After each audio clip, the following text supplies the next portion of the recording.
19절부터 29절까지의 말씀 우리 한 절씩 교독하면서 읽도록 하겠습니다. 나아마 사람 소발이 대답하여 이르되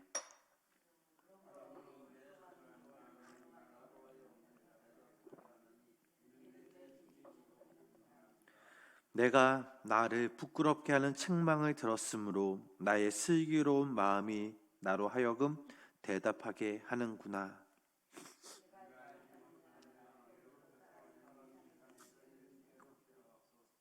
악인이 이긴다는 자랑도 잠시요 경건하지 못한 자의 즐거움도 잠깐이니라.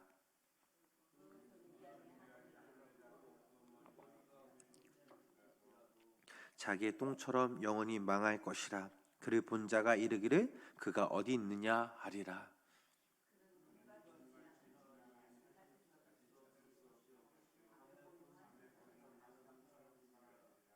그를 본 눈이 다시 그를 보지 못할 것이요 그의 처소도 다시 그를 보지 못할 것이며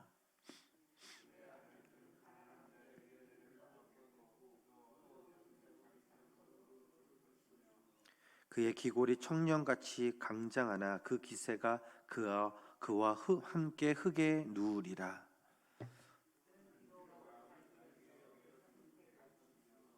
아껴서 버리지 아니하고 이 천장에 물고 있을지라도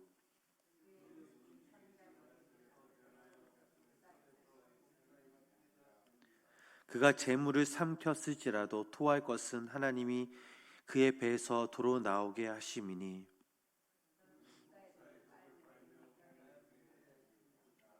그는 강 곧 꿀과 엉긴 젖이 흐르는 강을 보지 못할 것이요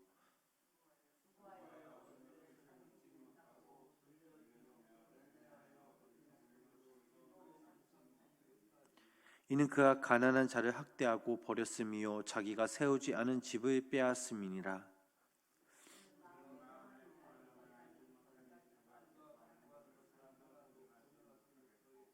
남기는 것이 없이 모두 먹으니 그런즉 그 행복이 오래 가지 못할 것이라.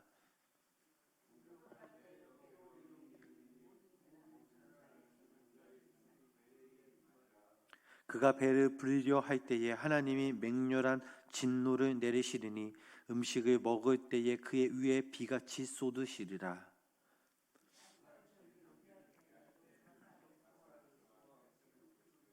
몸에서 그의 하살을 빼는 즉 번쩍번쩍하는 것이 하는 촉이 그의 쓸개에서 나오고 큰 두려움이 그에게 닥치느니라.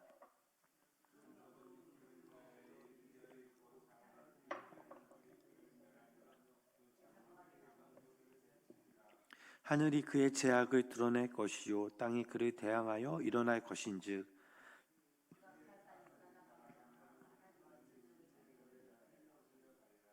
이는 악인이 하나님께 받을 분깃이요 하나님이 그에게 정하신 기업이니라. 아멘. 거룩하고 복된 주의 이 새벽 아침 오늘도 하나님의 크신 은혜와 하나님의 그 사랑이 우리 성도님들 삶 가운데 함께 하시길 주님의 이름으로 간절히 축복합니다. 오늘 우리가 함께 나눈 내용은 바로 욥의 친구 소발이 욥의 대답을 듣고 그런 반박하는 그 내용이 담고 있습니다. 소발이 말을 시작한 동기가 무엇입니까? 오늘 본문 1절, 2절 말씀에 잘 나와 있죠. 우리 그 말씀 우리 다시 한번 함께 읽어보도록 하겠습니다. 나아마 사람 소발이 대답하여 이르되 그러므로 내 초조한 마음이 나로 하여금 대답하지 하나니 이는 내 중심이 조급함이니라. 아멘. 표준 세번역 성경에서는 이렇게 기록하였습니다. 입을 다물고 있으려 했으나 네 말을 듣고 있자니 화가 나서 참을 수가 없다라고 기록되어 있습니다. 분노라고 하는 자기 감정에 휩쓸면 바른 판단을 놓치게 되죠. 어찌 보면 우리나라는 이 전 세계에서 경쟁이 가장 그런 치열한 나라입니다. 너무나도 요즘 경제적으로 어렵죠. 사업하시는 분들도 이야기를 들어보면 참 헤쳐나가기가 힘들다고 하십니다. 또 공직에서 일하시는 분들의 이야기를 들어보면 이 사회도 업무 면에서나 관계 면에서도 쉽지 않다고 합니다. 자, 치열한 경쟁 속에서 다들 무언가 우리를 짓누르는 그런 압박감을 느끼며 살아가고 있습니다. 때론 그 압박감으로 인해 초조함으로 나타나죠. 조급하고 초조하면 바른 생각을 할 수가 없고 또 상황을 정확하게 볼 수 없습니다. 그래서 늘 평상심을 유지하는 게 매우 중요합니다. 우리가 이 새벽 이 시간에 우리가 이곳에 모여서 우리가 하나님 앞에 나와 기도하며 우리가 이 말씀을 통해서 우리 자신의 내면을 바라보고 또 하나님의 말씀 앞에 우리의 삶을 되돌아보는 것은 이런 짓누린 삶 속에서 벗어날 수 있는 아주 귀한 시간이 된다라는 사실입니다. 그러면서 이 새벽 하나님 앞에 기도하기 위해 나오신 우리 성도님들은 하나님의 은혜를 입은 정말 지혜로운 사람들이십니다. 그런데 이 소발은 초조하면서 너무 강한 표현들을 사용하면서 악인을 비난하고 악인에 대한 하나님의 보응을 설명하는데 그것은 욥에게는 아주 날카로운 비수처럼 그의 마음을 찌르고 있었습니다. 말이야 바른 말인데 얄밉고 귀에 들어오지 않을 때가 있지 않습니까? 아무리 논리가 맞고 바른 말이라 하더라도 그 말을 듣는 사람과 대화할 수 있는 관계가 바로 설정되어지 못하면 오히려 그 정확한 논리로 인해 더 큰 아픔과 더 큰 상처가 된다라는 것을 우리는 기억해야 합니다. 사실 소발의 말은 바른 말이죠. 태초부터 지금까지 역사가 증명하고 있었고 또 하나님이 살아계신 것처럼 악인은 벌을 받았고 또 의인은 결국엔 승리하였습니다. 소발의 그 말대로 그 4절 말씀이죠. 예로부터 네가 알지 못하느냐 예로부터 사람이 이 세상에 생긴 때로부터 5절 말씀이죠. 악인이 이긴다는 것은 자랑도 잠시요 경건하지 못한 자의 즐거움도 잠깐이니라 라는 이 말씀입니다. 또 마지막 부분 26절에서 29절 말씀까지 소발은 이렇게 말했습니다. 큰 어두움이 그를 위하여 예비되어 있고 사람이 피우지 않는 불이 그를 멸하며 그 장막에 남은 것을 해치리라. 하늘이 그의 제약을 드러낼 것이요 땅이 그를 대항하여 일어날 것인즉 그의 가산이 떠나가며 하나님의 진노의 날에 그 이어가리라. 이는 악인이 하나님께 받을 분깃이요 하나님이 그에게 정하신 기업이니라 라는 말씀이죠. 어찌 보면 놀라운 통찰력이며 확신입니다. 그런데 이 말씀의 적용 대상을 잘못 골랐다라는 사실입니다. 이 말씀은 욥에게 적용하는 것이 아니라 그 시대에 악한 일을 도모하고 하나님의 존재를 부인하면서 자기 의를 쌓아가는 불의한 자들에게 적용해야 하는 그런 말이었습니다. 그런데 이 소발은 그 과정을 정확히 알지 못했습니다.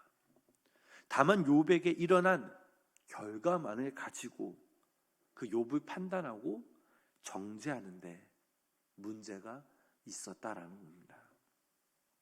오늘날 우리가 이 땅에서 무슨 일을 해도 결과만 좋으면 된다라는 생각을 갖고 있는 사람들이 참 많이 있죠. 예전에 이런 뉴스가 있었습니다. 어느 한 단체가 고등학생 2,000명을 대상으로 윤리의식을 설문하는 그런 조사를 했는데 10억 원이 생긴다면 감옥행도 무릅쓰겠다라고 답한 비율이 44%가 되었다고 합니다. 아마 성인으로 대상으로 했다면 더 많은 응답이 나왔을 거라고 생각합니다. 자기에게 이익이 된다면 어떤 일은 상관없고 결과만 판단하는 그런 세속적인 가치관이 이 사회 전반에 가득합니다. 소발은 바로 이런 선입견을 갖고 있었습니다. 욥, 너는 악인이야. 더 이상 안 돼. 재산을 잃었고 가족을 잃고 네 결과가 이렇게 증명되잖아 라고 이런 편견을 가지고 말하기 시작하니 하는 말마다 상처가 되고 공격적이게 됩니다. 우리가 가졌던 경험을 가지고 속단하는 것, 사건들이 일어나는 그 과정을 모른 채 결과만 듣고 미래치를 짐작하고 판단하는 것은 잘못된 때가 참 많이 있습니다.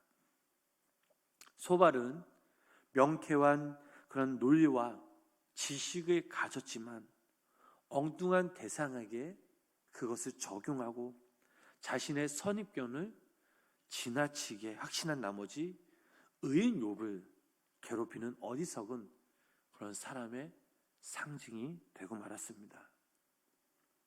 안타까운 일은 우리들도 이러한 논리에 빠져 가족처럼 가까운 사람들에게 상처와 아픔을 준다라는 거죠. 기대했던 결과가 나오지 않았을 때 상대방을 배려하지 않고 쉽게 말해버리고 당사자는 심리적으로 위축이 됩니다. 그리고 그 관계를 깨트리면서 서로 힘든 관계로 발전될 때가 있습니다. 가족과 우리 주변의 사람들은 사랑과 격려의 대상이지 비교와 정죄의 대상이 아니라는 사실입니다. 소발은 친구로서 고통의 순간에 마음을 나누고 위로하지 못한 채 자기의 감정을 발산하는 그런 잘못을 가졌습니다. 어떤 분들은 때로 이렇게 얘기하죠. 내게 이런 일이 생긴 것은 내가 뭔가 크게 잘못했다라고 생각해. 난 벌을 받아 마땅해. 난 가치가 없는 인간이야. 스스로 자학하고 죄책감에 빠집니다. 하나님 앞에 바른 회개와 돌이킴은 너무나 소중합니다. 그러나 내가 다 이해하지 못하는 아픔과 어려움도 욥의 경우처럼 하나님의 섭리적 사건들이 반드시 있다라는 것도 우리들은 잊지 말아야 합니다. 욥이 처음부터 그런 상황 전체를 이해하고 있었다면 아마 스스로 잘 참고 견뎠을 것입니다. 그러나 그 고난의 그 한복판에 처해 있으며 그 사건에 몰입되어 그는 평정심을 잃어버리곤 합니다. 그러나 중요한 사실은 하나님께서 이 욥을 지켜주셨고 이 욥도 끝까지 주님을 붙잡았기에 살아계신 그 하나님 앞에 결국 고난을 견뎌내어 오늘 우리들에게 아름다운 믿음의 모범을 보여줬고 우리들에게 산소망을 주었습니다. 사랑하는 우리 성도 여러분, 우리도 이 오늘 본문 말씀에 나오는 소발과 욥처럼 우리가 소발처럼 자기 논리에 빠지는 그런 어리석음을 버려야 될 줄 믿습니다.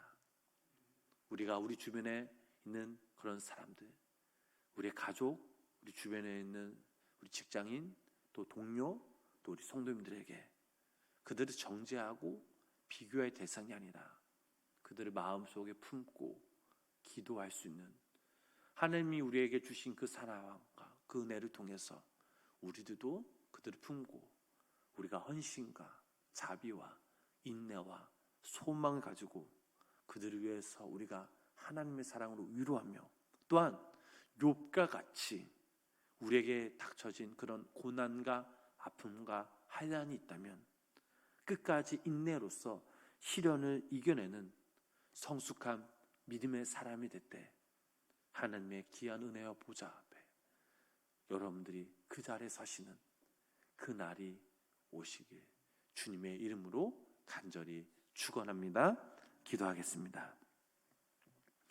하나님 아버지, 극심한 고통 속에 있는 친구 욥에게 격려와 위로는 주지 않고 오히려 자기가 가진 지식과 경험으로 상처와 아픔을 안겨다 주는 이 소발의 말을 묵상하면서 우리 자신도 이와 같은 일을 저지르며 지내왔음을 고백합니다.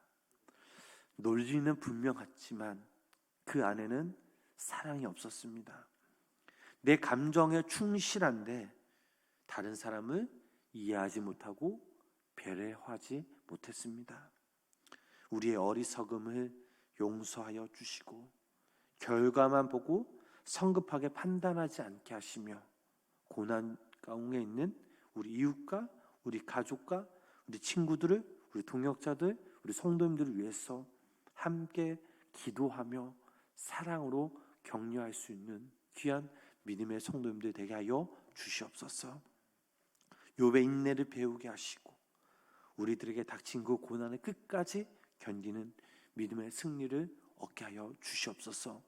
오늘도 이 거룩한 주 이 새벽에 주의 전에 모여서 하루의 첫 시작을 예배로 시작하게 하심에 감사를 드립니다.